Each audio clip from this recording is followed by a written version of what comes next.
इसमें एक कंसेप्ट होता है डोर टू निडल टाइम, मतलब पेशेंट आने के बाद कितना देर में इंजेक्शन देते हैं।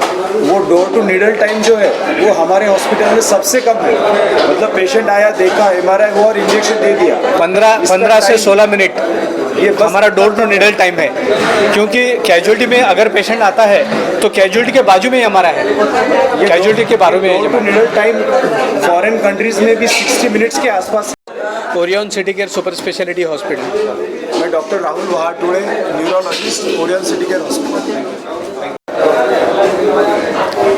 पक्षाघात, ब्रेन अटैक, स्ट्रोक, पैरालिसिस का अटैक, ये जो भी हम बोलते हैं, ये सारी बीमारियां ब्रेन की रिलेटेड है, ब्रेन की रक्तवाहिनी की बीमारियां हैं। तो इसमें दो प्रकार रहते हैं, ब्रेन की रक्तवाहिनी में गुठलियाँ होना या फिर ब्रेन की रक्तवाहिनी फूट जाना और ब्रेन में ब्लीडिंग हो जाना। तो जो ब्रेन की रक्तवाहिनी में गुठलियाँ होती है वो सबसे ज़्यादा कॉमन रहता है। 80% लोगों में ब्रेन की रक्तवाहिनी में गुठलियाँ होती है। इसके जो लक्षण होते हैं अचानक आते हैं, तो अचानक चेहरा टेढ़ा हो जाना, बात करते समय तोतलेपना आना या फिर बात करने के समय मुश्किल आ जाना, हाथ की पैर की ताकत कम हो जाना, हाथ में पैर में मूंगे आ जाना या फिर शुद्ध कम हो जाना, बेशुद्ध अवस्था आना। तो ये सारी पक्षाघात की लक्षणें हो सकती है। ये लक्षणें दिखते ही समय तज्ञ डॉक्टर के पास जाके उसका इलाज करना बहुत ज़रूरी है।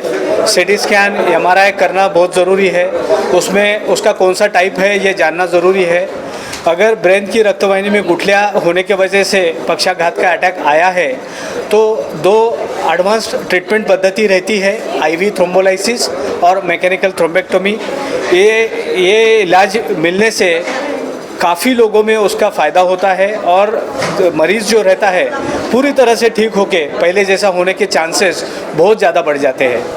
IV थ्रोम्बोलाइसिस के बारे में डॉक्टर राहुल वहाटोड़े सर बताएंगे। मतलब IV थ्रोम्बोलाइसिस जब दिया जाता है, इंजेक्शन का कॉस्ट तो होता है थोड़ा, पर जब दिया जाता है जो बीमारी 20 दिन में ठीक होने वाली है वो 10 दिन में तो भी आ जाती है एटलीस्ट। रिकवरी रेट फास्ट होता है पेशेंट का।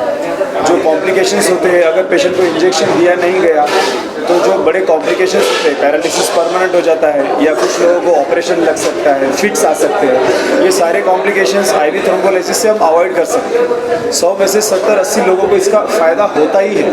10-20 लोगों को कुछ खास बेनिफिट नहीं होता है, पर जो 60-70% को इम्प्रूवमेंट होता है वो बहुत सिग्निफिकेंट इम्प्रूवमेंट होता है और इम्प्रूवमेंट लॉन्ग लास्टिंग होता है। इससे इकोनॉमिक बर्डन भी बहुत कम हो जाता है। जो मरीज़ अगर बेड पे अगर IV थ्रोम्बोलाइसिस नहीं दिया तो बेड पे पड़ा हुआ रहेगा ज़िंदगी भर। तो IV थ्रोम्बोलाइसिस से उसका इतना तो इम्प्रूवमेंट होगा कि वो खुद का खुद चल पाएगा, भले ही वो नॉर्मल ना रहे लेकिन वो खुद का खुद चल पाएगा, खुद कुछ ना कुछ तो जॉब कर पाएगा, खुद के लिए, अपने फैमिली के लिए वो खड़ा हो पाएगा। एटलीस्ट कितने देर के अंदर देना चाहिए? पहले 3.5 से 4.5 घंटे के अंदर ये इंजेक्शन मिलना ही चाहिए पेशेंट। तो मतलब ये जो लक्षण है, जैसे सर ने बोले, एक का चीज़ें दो दिखना, बैलेंस जाना, एक मुंह टेढ़ा हो जाना, बात करने में तोतरापना आना, एक साइड का ताकत कम हो जाना, ये अगर अपने को हुआ या अपने सामने किसी को हुआ तो इस पर ध्यान रखना चाहिए और इमीडिएटली ऐसी जगह जाना चाहिए जहाँ पे ये सब फैसिलिटीज़ अवेलेबल है और जहाँ पे ये ट्रीटमेंट दिए जाए। सर एज ए क्या संदेश देना चाहेंगे जनता को? क्या संदेश? जनरल संदेश तो यही है कि ये सिम्टम्स ध्यान में रखने चाहिए और इमीडिएटली ऐसे सिम्टम्स जब आपको दिखते हैं तो ऐसे सेंटर पे जाना ज़रूरी है जहाँ पे MRI स्कैन है, एंजियोग्राफी हो सकती है, कैथ लैब है, ऐसी जगह पे जाना बहुत ज़रूरी होता है। आपके पास कौन कौन से स्कीम्स है? नहीं, हमारे पास हम मुख्यमंत्री सहायता निधि है, उसे यूज़ करते हैं। प्राइवेट इंश्योरेंसेस है, सारे प्राइवेट कैशलेस इंश्योरेंसेस हैं, सारे हैं। और कुछ जो इंश्योरेंस है जो हम कोशिश कर रहे हैं कि ज़्यादा से ज़्यादा लोगों को फ़ायदा हो जाए उससे। सर इसमें कुछ हेरिडिटी होता है क्या? अनुवंशिकता में कुछ प्रमाण? बहुत कम लोगों में अनुवंशिकता होती है, कम लोगों में। मोस्ट ऑफ द टाइम ये होने की वजह, जैसे heart attack, smoking, alcohol, sugar, ऐसे लोगों को होता है, वैसे ही स्ट्रोक जैसी उम्र बढ़ती है हो सकता है। जो लोग ज़्यादा स्मोकिंग करते हैं, अल्कोहल है, डायबिटीज़ है, ये लोगों को स्ट्रोक होने के चांसेस बढ़ जाते हैं। सर अभी जैसा ट्रीटमेंट बताया कि एक ही टाइम देना पड़ता है, जैसे कोई सिटिंग होता है? नहीं, ये एक ही टाइम एक वन टाइम वन टाइम। वो जो इंजेक्शन होता है वो 2 मिनट के अंदर दिया जाता है। अगर पक्षाघात का जो अटैक की सीवियरिटी है अगर बहुत ज़्यादा सीवियर है और ब्रेन की जो मेजर रक्तवाहिनी अगर ब्लॉकेज है तो आईवी थ्रोम्बोलाइसिस से इतना ज़्यादा फ़ायदा नहीं होता है।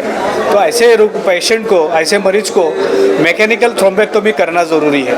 तो मैकेनिकल थ्रोम्बेक्टोमी जो मैंने जैसे बताया कि मांडी की रक्तवाहिनी के अंदर से जाके हम ब्रेन की रक्तवाहिनी तक पहुंचते हैं और कुछ स्पेशल स्टेंट रहते हैं। वो स्टेंट के आधार से, उसके मदद से वो सारी गुठलियां हम निकाल देते हैं। उसको हम मैकेनिकल थ्रोम्बेक्टोमी बोलते हैं। कुछ दिनों पहले ऐसे ही कुछ मरीज़ का हमने इलाज करके मरीज़ को, पेशेंट जब आया था पूरा अनकॉन्शियस था, वेंटिलेटर पे लेना पड़ा आते समय। 5 दिन के अंदर पेशेंट घर पे चलते गया। अगर ये फ़ायदा होता है मैकेनिकल थ्रोम्बेक्टोमी का। अगर वो हम नहीं कर पाते, पेशेंट समय पे नहीं आता, या तो उसकी जान चली जाती, अगर जान भी बच जाती तो वो बेड पे पड़ा रहता है ज़िंदगी भर। कुछ काम करने का। सपोज अगर कोई ग्रामीण से आता है रात के 2 बजे 3 बजे पेशेंट अगर आता है तो आपके पास डॉक्टर्स वगैरह अवेलेबल है? 24 आवर्स अवेलेबल, 24 आवर्स अवेलेबल, 24/7। आप कभी भी बोलिए, वहाँ पेशेंट को जो प्रॉपर ट्रीटमेंट है इमीडिएटली मिल जाएगी। सर निदान किस तरह किया जाए? ये निदान उसके लक्षणों से, उनका एग्जामिनेशन, न्यूरोलॉजिकल एग्जामिनेशन से और सीटी स्कैन या फिर MRI से।